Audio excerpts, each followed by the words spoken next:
Hello and welcome everybody to our TIF Talk Tuesday. Thank you for joining us. My name is Andrea Millers with Endogastric Solutions.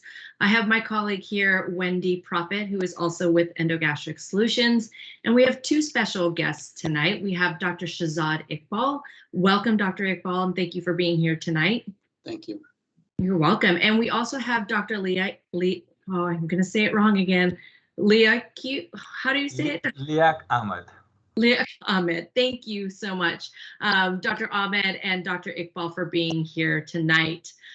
Before we start, I do want to remind everyone this is a live event, and at any time, if you have any questions, please feel free to type your questions into the chat section, and we will do our best to answer all of the questions that come up tonight. So without further ado, I do want to give a little background on our special guest that we have. Dr. Shahzad Iqbal is a gastroenterologist practicing in West Islip, New York, and is on staff at Wyckoff Heights Medical Center in Brooklyn. His medical training was completed at Allama Iqbal Medical College at the University of Punjab in Lahore, Pakistan, and Interfaith Medical in Brooklyn. He then went on to complete a 3-year fellowship in gastroenterology at New York Presbyterian Brooklyn Methodist Hospital and a subsequent advanced endoscopy fellowship at New York Presbyterian in New York City. Dr. Iqbal has been practicing for 23 years. Welcome again, Dr. Iqbal, and thank you for being here tonight. Welcome. And Dr. Ahmed is a general and bariatric surgeon practicing in Brooklyn, New York, where he currently serves as chairman of Department of Surgery at Wyckoff Heights Medical Center. His medical training was completed at Kilpack, is it saying that? Kilpack, thank you, Medical College and Harlem Hospital Center. Dr. Ahmed completed a fellowship in endocrine surgery at Columbia University and has been in practice for 20 years. We're very excited to have our New York physicians here with us this evening. So again, thank you for joining us, and we look forward to hearing your perspectives on GERD and the TIF procedure. Thank you for having us. You're welcome, thank you. So let's go ahead and start. We first kind of talk about what is GERD. So maybe you can give us an explanation of what is GERD, what could patients potentially be suffering from, or what kinds of symptoms would they be suffering from if they have GERD? You want me to go first, Dr. Ahmed? Please do. Yeah, so reflux is a pathological reflux of the stomach contents into the food pipe. Once in a while, everybody has small symptoms, but reflux itself is a pathological reflux that includes not only the acid component, as well as a non-acid component from the stomach that goes into the food pipe. It becomes pathological. Patient comes with a lot of bothersome and annoying symptoms. Some are very, very obvious, and we call them as typical symptoms of GERD. Others are silent GERD. We call them as atypical GERD. The most common presentation is the patient comes with a heartburn. After eating especially, they have a lot of burning in the chest area, and they come to us. Sometimes they have actually complaining the food is coming up. These are all typical symptoms. They come to us with that. And sometimes they are silent symptoms. And these are the ones actually sent to us by our other colleagues. For example, our pulmonologists, lung doctors. The patient's asthma is uncontrolled. They have sleep apnea, which is uncontrolled, and they suspect the GERD as the underlying cause for it. So they refer to us. Same way we have our dentist, oral surgeons, and they found sometimes that reflux can cause erosions of the teeth, molar areas. They refer to us. ENT physician, patient has hoarseness of voice, and their voice all of a sudden changes, and they are suspecting GERD as underlying cause, and they refer to us. So we get the patient from different areas. Sometimes, typically, most common, they come to us from the primary care, and sometimes silent or atypical GERD referred to us.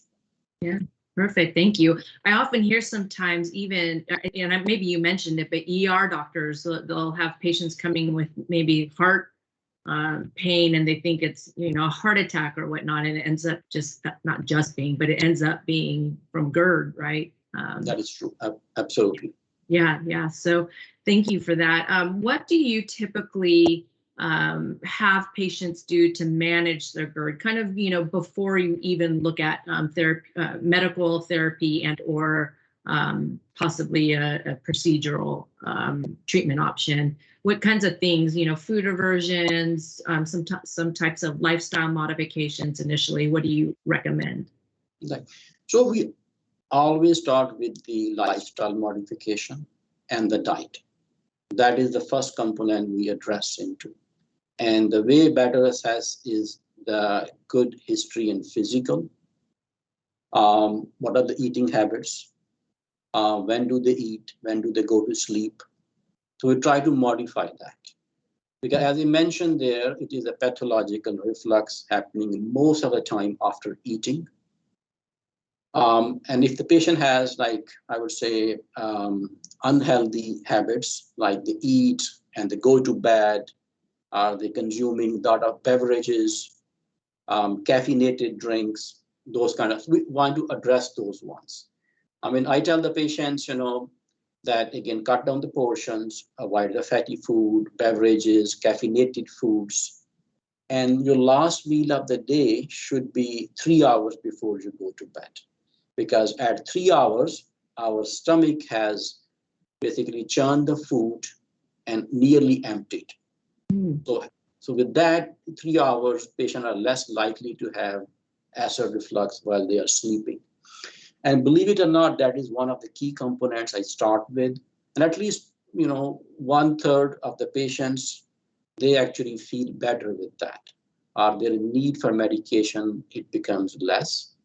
And it starts with that. And again, if you don't follow the diet, none of the modalities are going to work. So I emphasize that the patients that don't think you're coming to me for a pill or for anything, you have to address this one yourself first. This is the first starting point.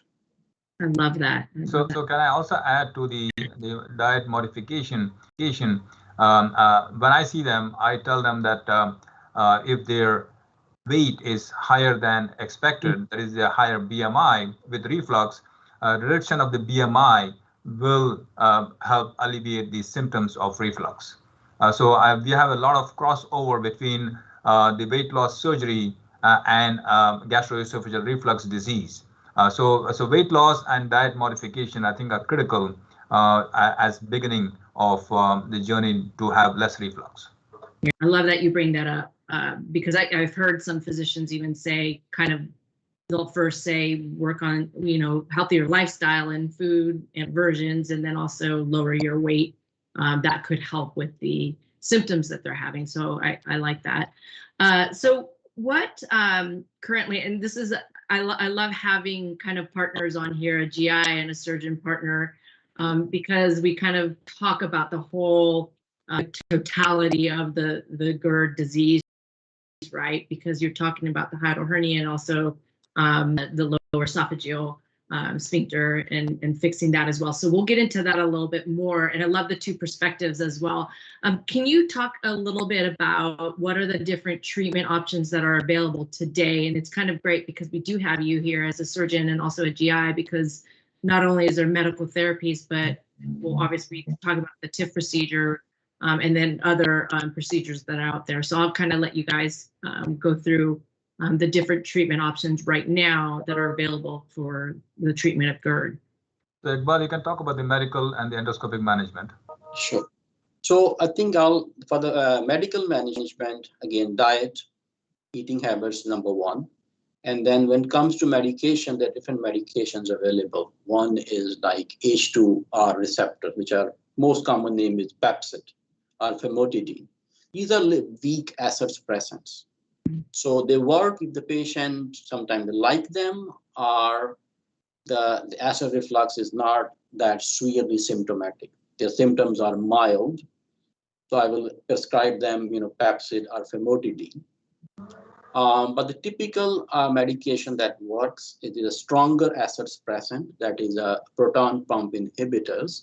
For example, like we call them Prilosec, Omeprazole, Nexium, different names, and some of them they are available over the counter. These are stronger, and they have the ability to shut down the acid production with they're more efficient. So I tend to start on my with the PPI, proton pump inhibitors, and I give the patients to them. Most of the time, we tell them to start once a day, half an hour before your breakfast. And at that time, these ones, they work better. If you take them before the breakfast, they have time to get absorbed in the bloodstream, and then they go into the stomach cells. And when the patient eats, they become active and they block the acid production in the stomach. And these, proton pump inhibitors, they work at least 80–90% of the time. The patients, they feel much better with that. And along with the diet and the medication, they work better. And these PPIs, they actually came in late 80s. And since then, the surgical modality, it went down actually. But along the road, that the endoscopic management is evolving now, because after 10 or 20 years of the proton pump inhibitors, there came the side effects. We became clear of the side effects of different proton pump inhibitors there. Side effects are basically affecting the kidney dysfunction. There are also reports of causing dementia, some infection rates, hypomagnesemia, the lower the magnesium in the body. With all the concerns, hence came the endoscopic management that came into from the TIF procedure is one of those that came in early, like around 2005 or 2006. And the concept behind the endoscopic management is that the acid reflux is reflux of the content. It is not treating the underlying cause of reflux. That is basically the sphincter, that is a one-way valve, which is blocking the stomach contents from coming in the food pipe. It is impaired one way or the other. So we are not targeting the actual cause. We are just suppressing the acid. So this is not the ideal treatment. I know it has side effects. So when we came up with that underlying concept in the mind, the endoscopy came with different modalities. One of them is a TIF procedure that basically recreates the original valve, a one-way flap or a valve that our bodies, we are born with, that only allows the food to go down from the food pipe into stomach, but does not let anything come upwards in the food pipe. And over time, with the TIF modality, with the time it became more and more like with the modifications of version 1, version 2, it became more and more effective. And then we have the data coming up now. It has showing the efficacy is very effective. We have long-term data up to going 10 years now. So I think with that, I have seen actually a good results with the TIF procedure. Patients are pretty much happy. Dr. Ahmed. So surgically, we have been doing the anti-reflux procedure for gastroesophageal reflux because there is some mechanical issue at the lower esophageal sphincter, correct? One is the valve that is dysfunctional, and the second one is the hiatus is also wide open, that the esophagus retracts into the chest, and the stomach may get pulled back up into the chest also, further impairing the anti-reflux mechanism, which is at the lower esophageal sphincter. So I personally feel that the TIF works very well. However, we will still need to fix the hiatal hernia in a majority of the patients because between Dr. Iqbal and myself, the few cases we have done with the TIF, we have noticed that almost all of them will have hiatal hernia, which when we tighten it enough and do a nice TIF procedure, then the reflux mechanism is intact post-procedure, and the patients are very happy. The side effects of let's say if Nissen fundoplication, which can cause gas bloating or inability to burp, is reduced markedly with the TIF procedure. And that's the reason why I like the TIF procedure along with repair of the hiatal hernia called the CTIF for a majority of the patients who suffer from gastroesophageal reflux, particularly if their hiatal hernia is not very big. If they have a large hiatal hernia, we'll do a conventional anti-reflux procedure. Thank you for the explanation from both of you. So I know we got quite a few questions, so I'm going to pass it over to Wendy and let her ask the questions from the audience. Thanks, Andrea. I just want to make sure. I think we had a little bit of feedback earlier, and think okay. All right, I think we're good. So along the lines, Dr. Ahmed, of what you just spoke about, Beth chimed in and asked if a hernia is large and the TIF is performed, will the hernia mess up the TIF even with hernia surgery? No, actually, there is a minor difference when we are doing a regular anti-reflux procedure that is surgical versus a combined TIF procedure. You want to not narrow the hiatus too tight because the instrument for the TIF is slightly bigger than the endoscope. So you want to leave it enough space for the instrument to pass through the lower esophageal sphincter and the hiatus. That is the only difference between doing, let's say, a toupee fundoplication or a Nissen fundoplication or a CTIF. It does not affect the creation of the TIF because if you look at the videos of the TIF, you will push off the diaphragm when we are stapling the esophagus to the upper part of the stomach. Thank you. I also had Lynn ask if untreated GERD can progress into something more serious. So I'll take the question. Yes, so it can cause a lot of complications, and one of the concern is actually a precancerous condition called Barrett esophagus, and that can lead to cancer. So that's one of the most worrisome. And then other it can cause stricture, a benign stricture, we call as a peptic stricture in our terminology. And I happen to have a patient right now in the emergency room where the patient cannot eat at all, can't even swallow. Oh my goodness. Well, so along those lines, actually, we had Corinne chime in and ask if GERD was the same thing as Barrett's or vice versa. So GERD leads to Barrett esophagus. Barrett esophagus is the result of long-standing GERD. And GERD, as I mentioned there, it is a precancerous condition. It is called precancerous because the lining of the food pipe has changed over time. And because it changed from squamous cells is to become intestinal cell with a special goblet cells. So the lining is changing, and it is called metaplasia. And this metaplasia over time will become cancer, go through a different passage or pathway. It's called low-grade dysplasia, high-grade dysplasia, and ultimately it will be a cancer. So we wanna, if you treat the GERD on time, I wanna emphasize we can prevent the Barrett, we can prevent the cancer. Gotcha. Thank you. And it's amazing that you just mentioned this as well. Pamela chimed in and said, I have trouble digesting my food even when I chew my food slowly. So can you maybe talk a little bit about the types of testing that you do, just diagnostic workup when you have a GERD patient or a GERD suspect patient or a patient who is exhibiting symptoms like this? Sure. The most important test is the endoscopy. The endoscopy is the most important piece of information.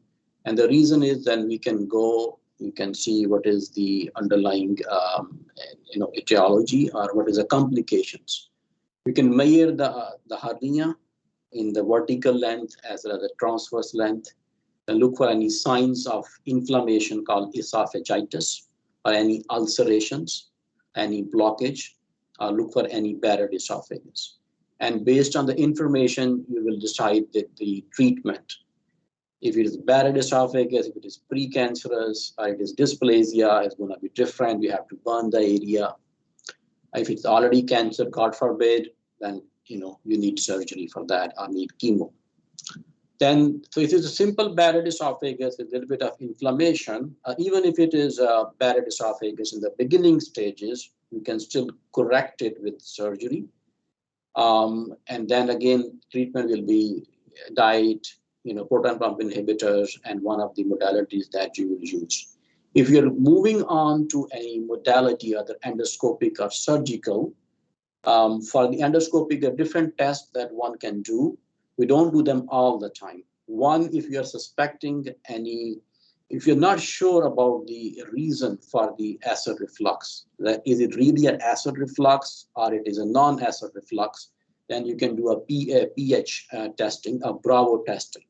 It gives you the measure how much the acid is coming up in the food pipe and what is the sequence of it. It is supine, it is sitting up position, how long the pH or the acid basically was lower in the food pipe. So it basically, it confirms the diagnosis and also gives some indicator of severity.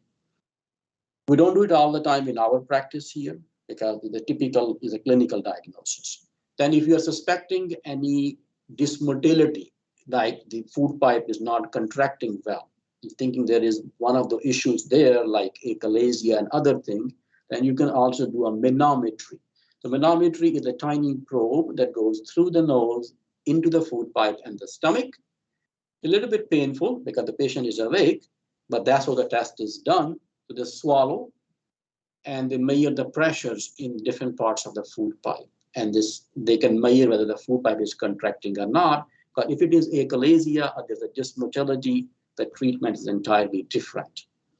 And then there's another modality we can call the impedance, pH impedance, that it is new modality that can also accomplish all of those things in one session, where you can measure the motility function as well.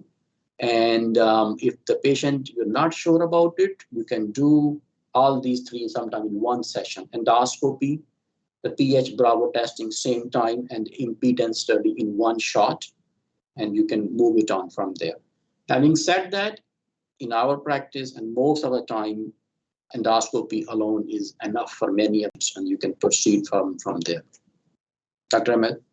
So I agree with all the three modalities you described. I like the upper GI series because it is simpler to do even before endoscopy, just to confirm if there is a hiatal hernia.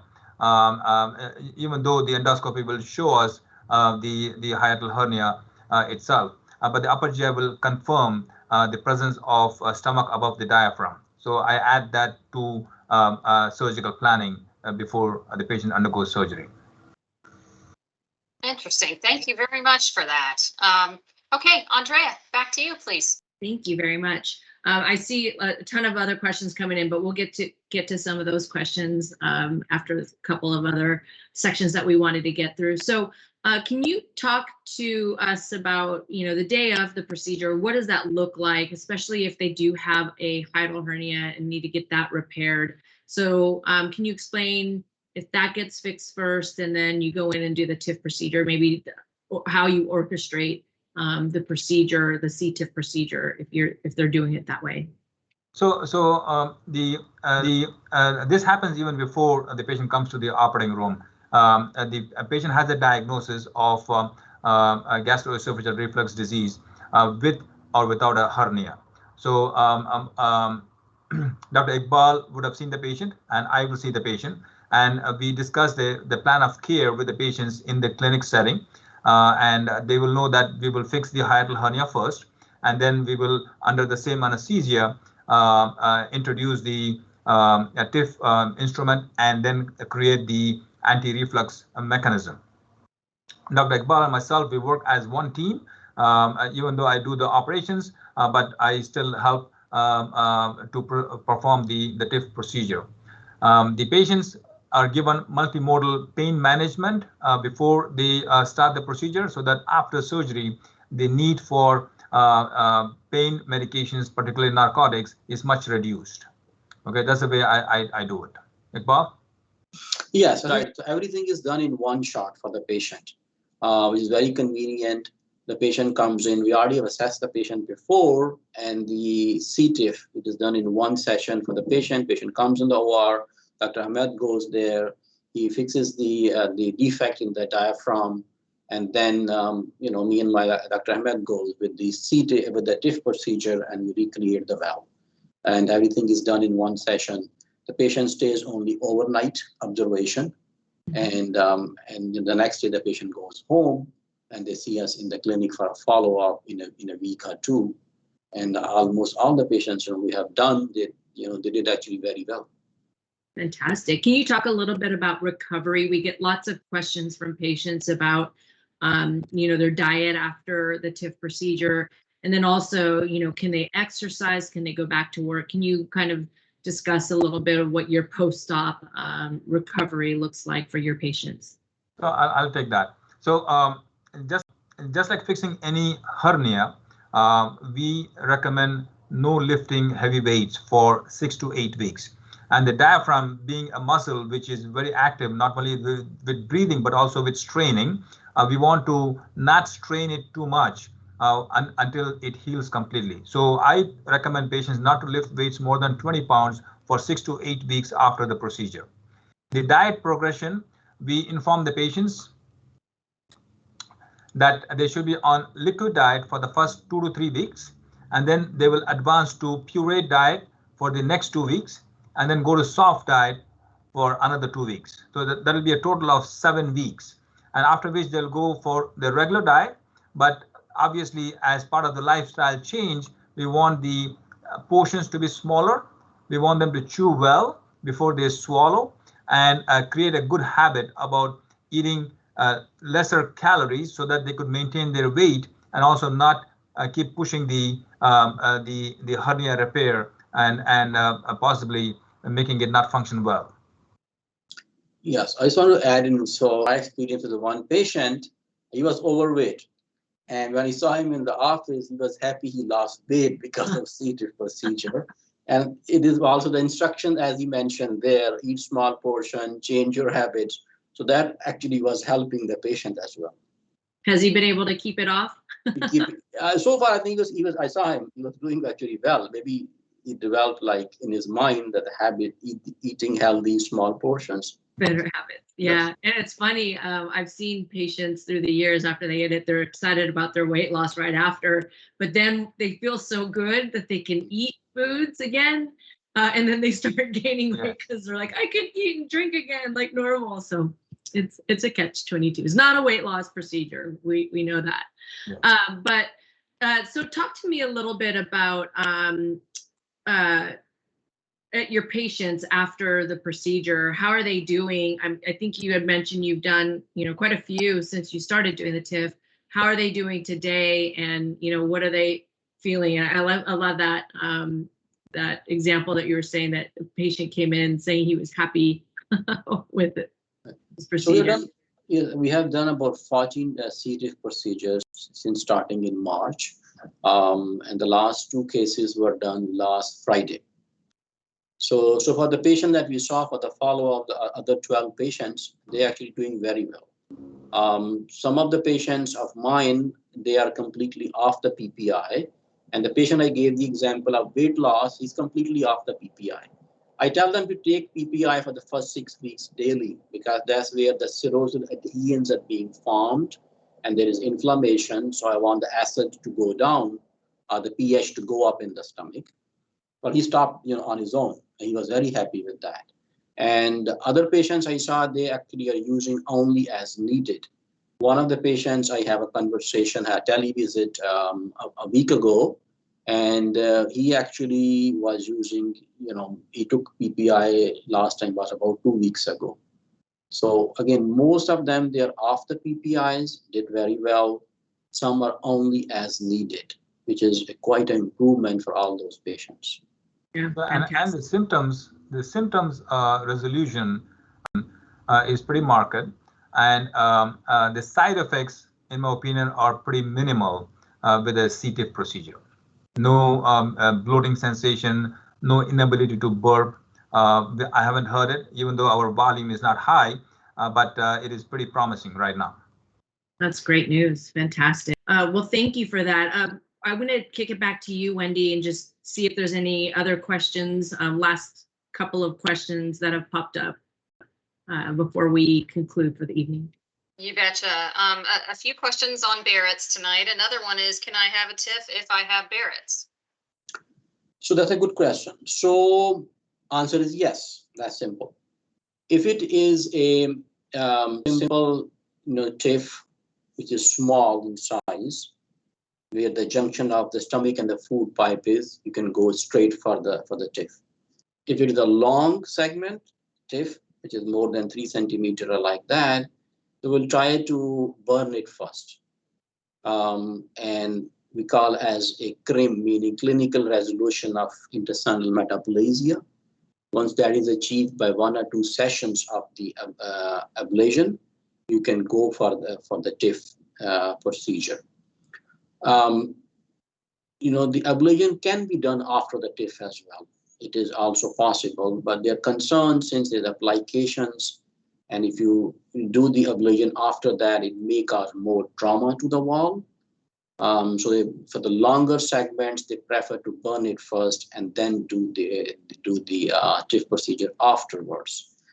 We happen to have one patient currently right now.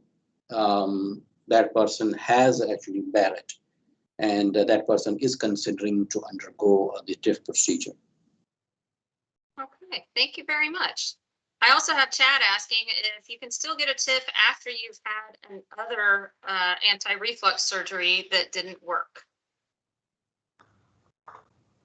I don't think we would like to do the TIF procedure, particularly if they have anti-reflux procedures surgically done. It might be better to redo the initial operation so that the anti-reflux mechanism will work. But doing a TIF on a previously operated on patient is going to be difficult. Right. So I just want to add on a little bit. Again, TIF is still possible to be done. Yeah. After the failed, fundoplications, there is not completely out of the picture, but it's still possible to do it. Okay. Also, but TIF cannot be done after weight loss surgery. We need enough stomach to retroflux. So I will not do it after weight loss surgery.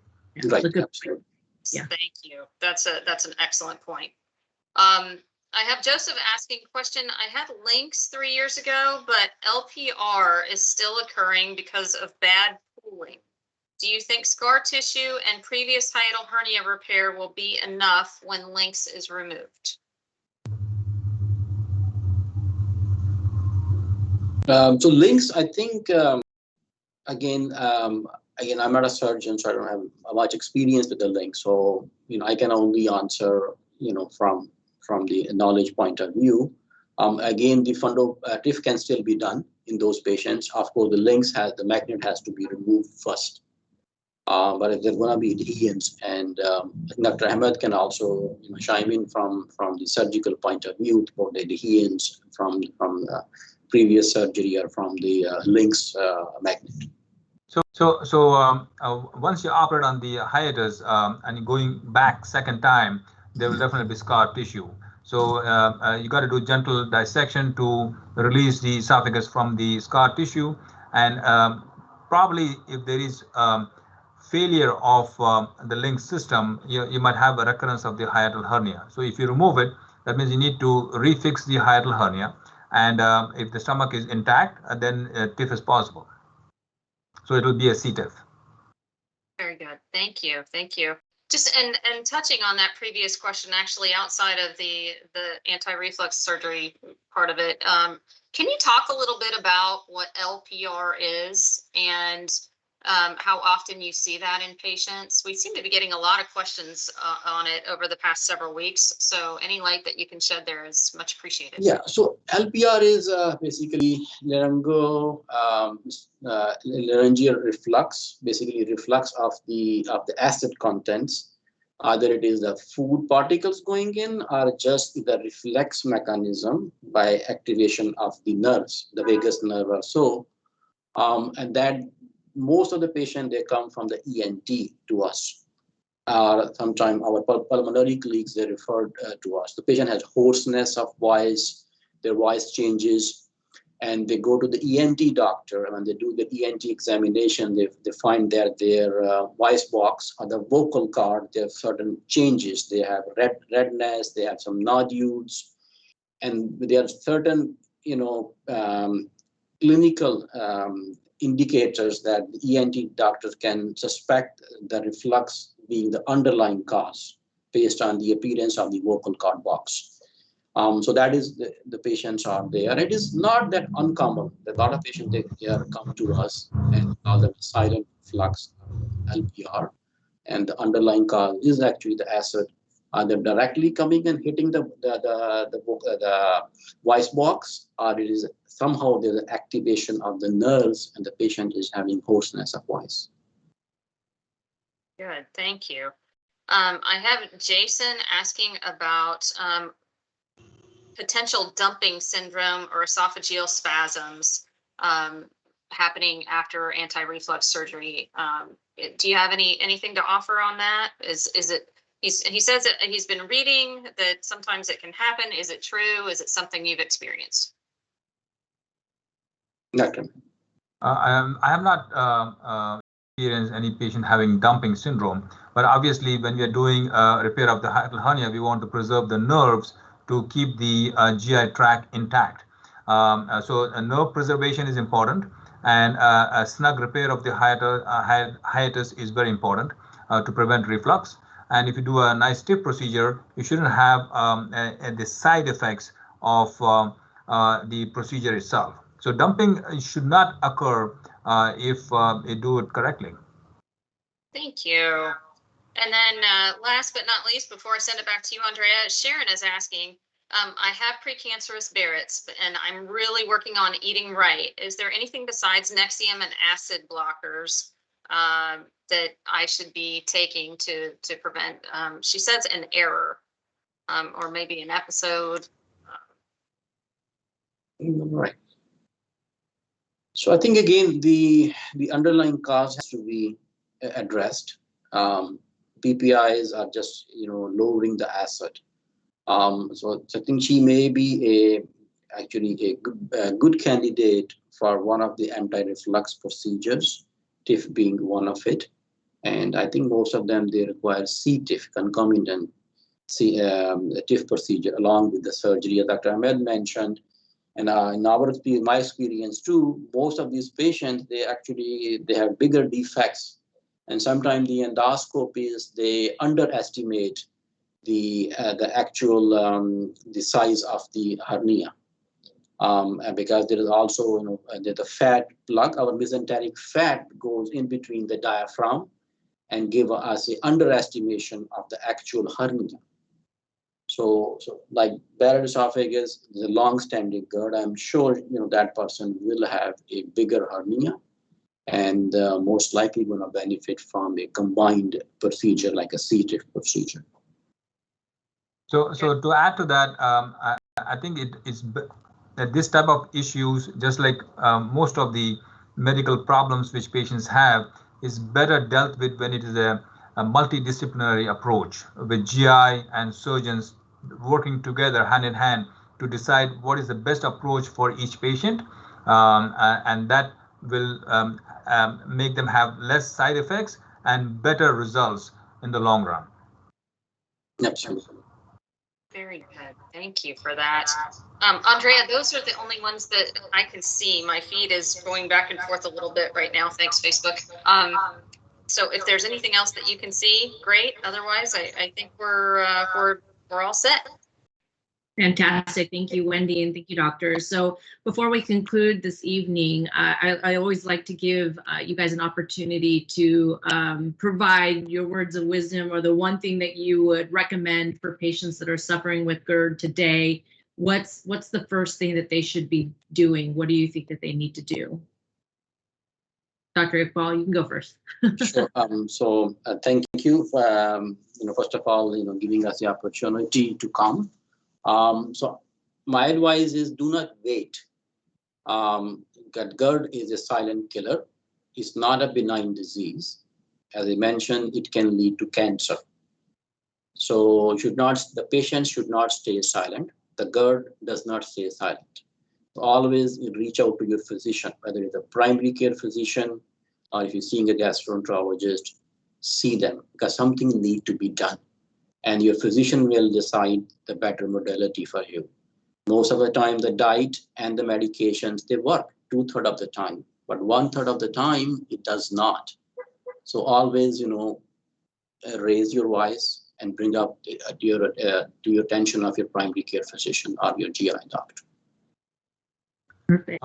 My thing will be for the primary care physicians is that the anti-reflux surgical intervention does not have a high compliance rate because of the potential risk of recurrence of the hiatal hernia. But just like any other operation, if you can reduce the chance of patients getting a recurrence of their hernia to less than 5 or 10%, that means 90% of the patients will benefit in the long run from an anti-reflux procedure. And using the TIF mechanism, I feel that the way the valve is created, the chance of it to succeed in the long run is much higher than with other modalities. Fantastic. Well, thank you so much again, Dr. Iqbal and Dr. Ahmed, for your information and expertise on GERD and the TIF procedure. We really appreciate it. If you are in the New York area, you can find Dr. Iqbal and Dr. Ahmed. If you're not in the area, you're welcome to visit gerdhelp.com. We do have a physician finder where you can put in your zip code or state and you'll be able to find a TIF trained physician near you. So thank you again, Dr. Iqbal and Dr. Ahmed, for joining us this evening. Wendy for asking the questions from all of our Facebook audience users. And thank you for all of you joining us tonight to watch our TIF Talk. We will be back next Tuesday for our TIF Talk Tuesday. So have a great evening, everyone, and thank you very much. Have a good night. Good night. Thank you.